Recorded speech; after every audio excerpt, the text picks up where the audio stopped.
There are some pieces of music that are more than the sum of their parts. You can pick apart the chord progressions, analyze the melody, lay out the orchestration, and still you just can't pinpoint what it is about the music that makes it feel so magic. This arrangement of Sea Breeze, originally written for Dragon Quest IV on the NES, is one of these pieces, and its magic transcends any of its individual parts that I could analyze. This intangible charm can be found in several special pieces throughout history, but the composer responsible for the biggest number of them might just be Claude Debussy. His style has become synonymous with French Impressionism, and though he wrote his most popular works in the 1890s, his music doesn't feel dated at all. His approach to harmony and melody feels fresh and forward-thinking to this day. His solo piano works, like Clair de Lune and the Two Arabesques, as well as his orchestral music, like Prelude to the Afternoon of a Faun, Debussy's pieces all invite you into a peaceful and delicate atmosphere. They feel like you've come right up to a deer in the woods, and as soon as you notice, you have to freeze so that you can appreciate its beauty without scaring it away.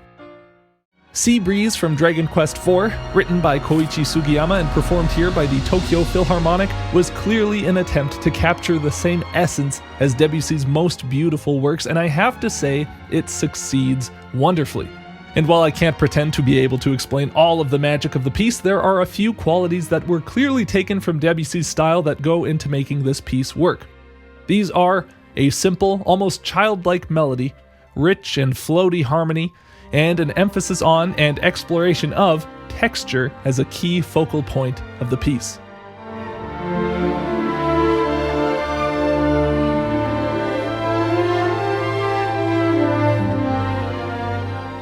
First, to better understand the piece, let's look at the original NES version. It's 16 bars long, broken into two different themes, taking 8 bars each. The first in the key of A minor, the second in C major.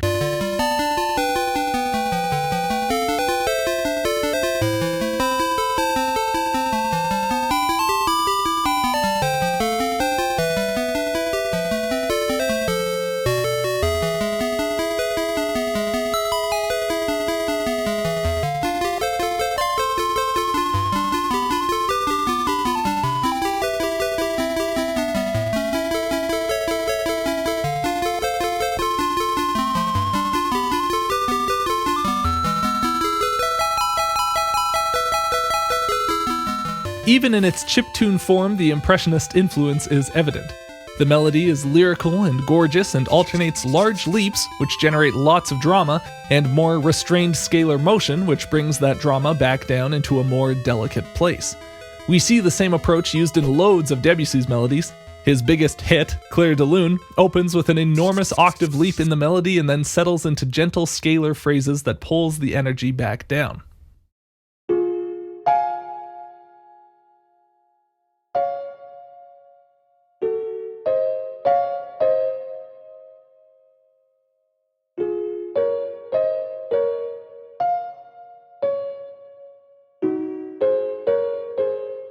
This melody from Debussy's Arabesque No. 1 flips the formula around, starting with a winding melody down an A major scale, followed by 2 enormous leaps of a ninth, followed by a tenth.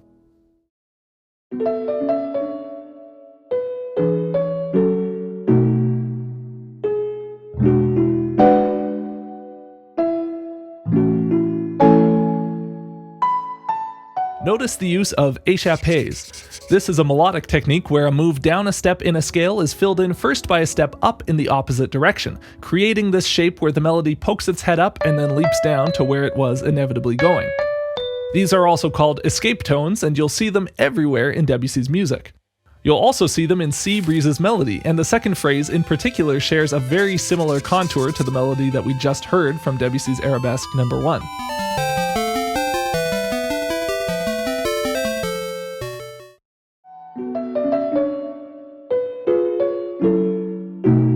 The rolling triplet arpeggio accompaniment underscoring the melody could have come straight out of a Debussy piano prelude, too.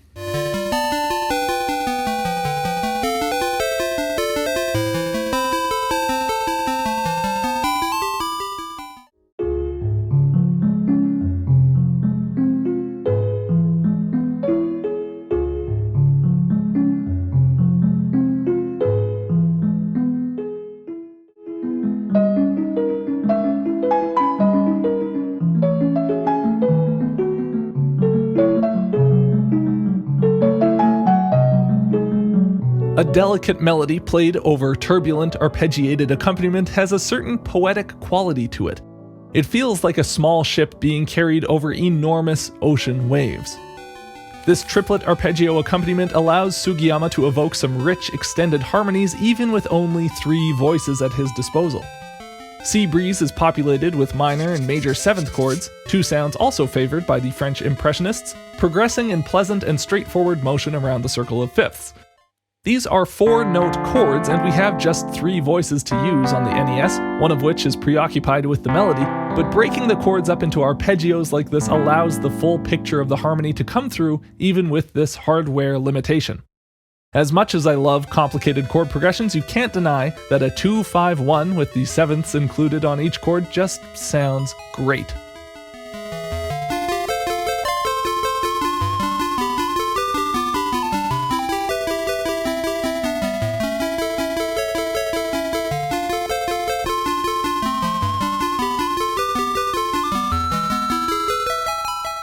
Now let's take a listen to the orchestral version and see how these ideas translate with the addition of new, colorful textures.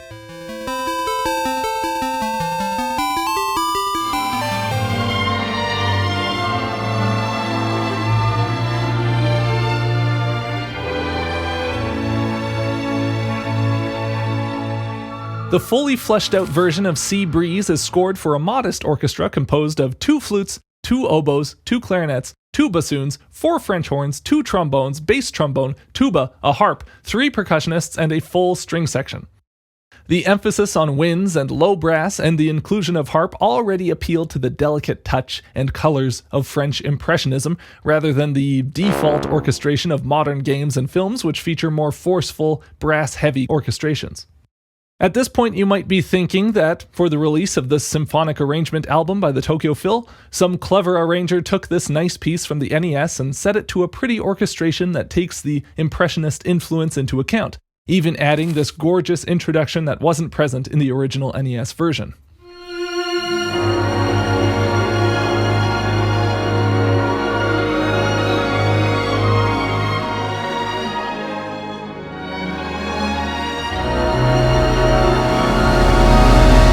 This is what I thought, anyway, until I was prompted to do a little digging by one Dr. Zachary D. McCoy.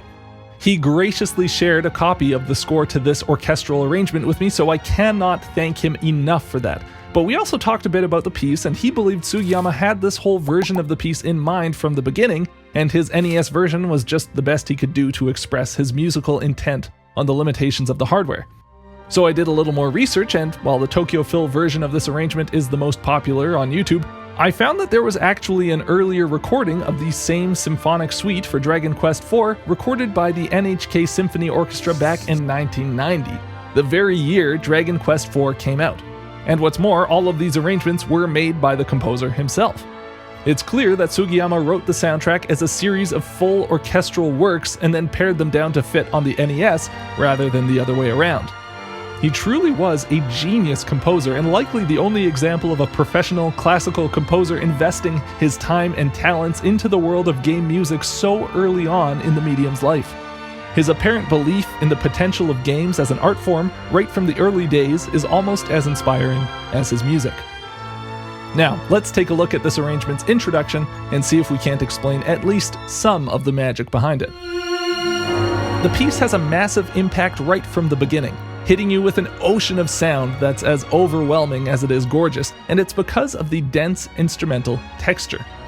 The low brass, basses, and bassoons lay out this rich A-flat 13 sus4 chord in whole notes, but the winds, second violins, and violas sweep up and down wide arpeggios of an E-flat minor 11 chord across the whole range of their instruments. They're not all locked together on the same kind of arpeggio figure either. Each instrument takes a slightly different approach to running these arpeggios, jumping between running up or down in triplets, moving to 16th notes, or trilling between 2 notes, all at different times. Each voice crisscrosses one another, creating a dense swarm of notes where it's impossible to pick any individual voice out of the crowd.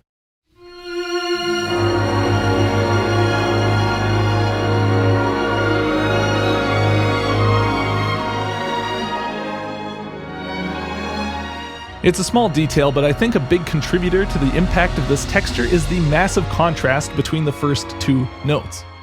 The first note is played by the violins and cellos on their own, way up in their high register, and it has a really vulnerable quality. That makes the way the whole orchestra crashes in on beat 2 all the more powerful. It feels like taking a deep breath before diving in headfirst to this dreamy ocean of sound. The extended sus chord is a more modern approach. Debussy probably would have written this with a dominant 9 chord rather than a sus chord, but it has a great color, and this kind of wispy texture and the emotional effect of it is very Debussyan. And the lilting, falling triplet melody line is very reminiscent of Debussy's writing as well.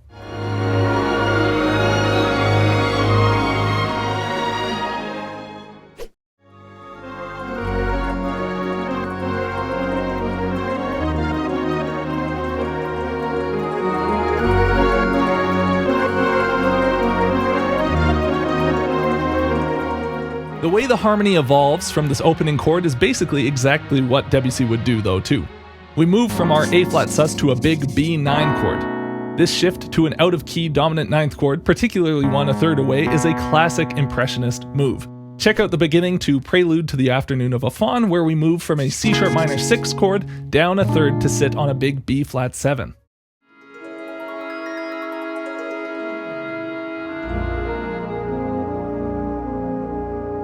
Sea Breeze moves up a third instead from A-flat sus to B9, but the motion evokes the same kind of whimsical quality.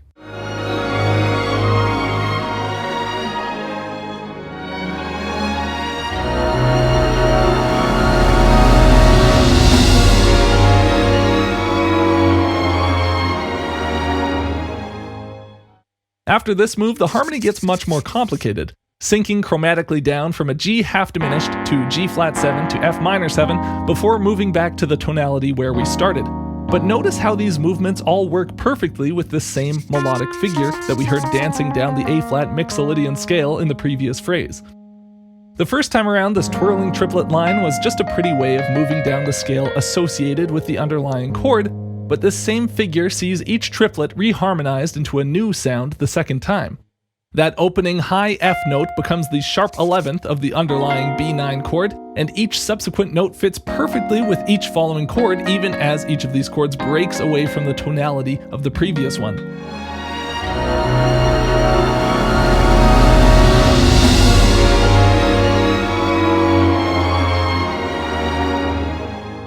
The E-flat minor to F moves that follow introduce a darker edge, but give way to an extended C dominant chord, pulling back on the music and setting us up for the first main melody of the piece.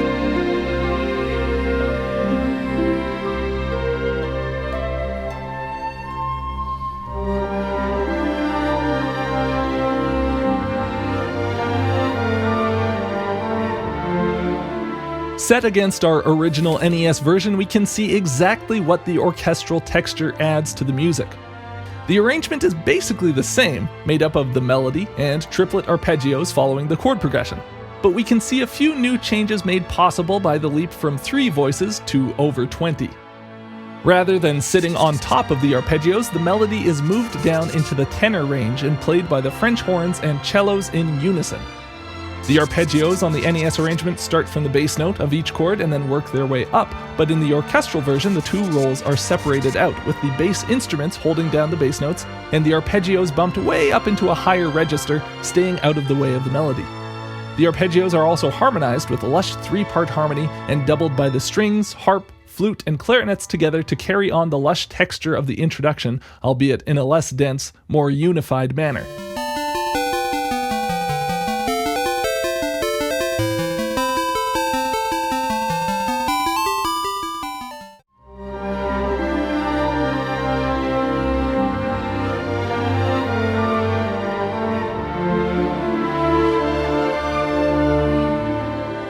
The timbral difference between the horns and the high woodwinds makes the melody pop out, but also keeping the melody in a lower register leaves room for the music to grow moving into the next section. The piece's second melody, the C major one, sees the music explode into a huge, majestic tidal wave of sound. The whole string section plays the melody together in octaves for a giant sound.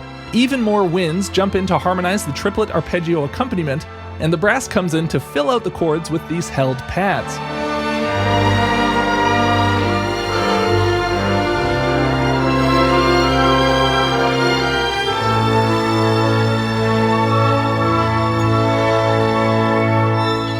This certainly has more impact than the NES version.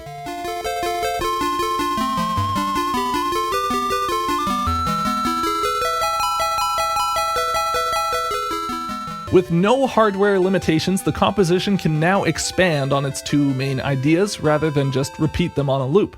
This transition takes the first melodic phrase, the A minor one, and stretches it out, splitting it across the oboe and flute with pretty extended chords in the strings beneath.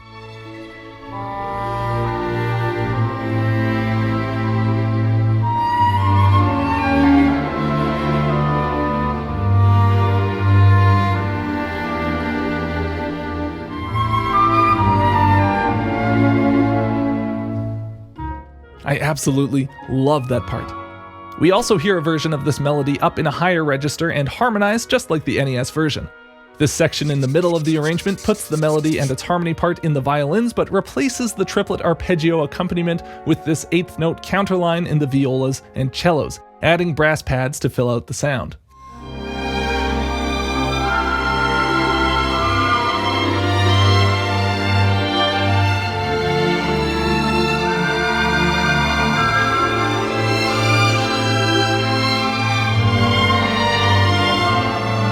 There are plenty of different approaches to take within the dreamy, lush, impressionistic sound that Sugiyama was going for, and they were smartly arranged to give the whole piece a satisfying arc.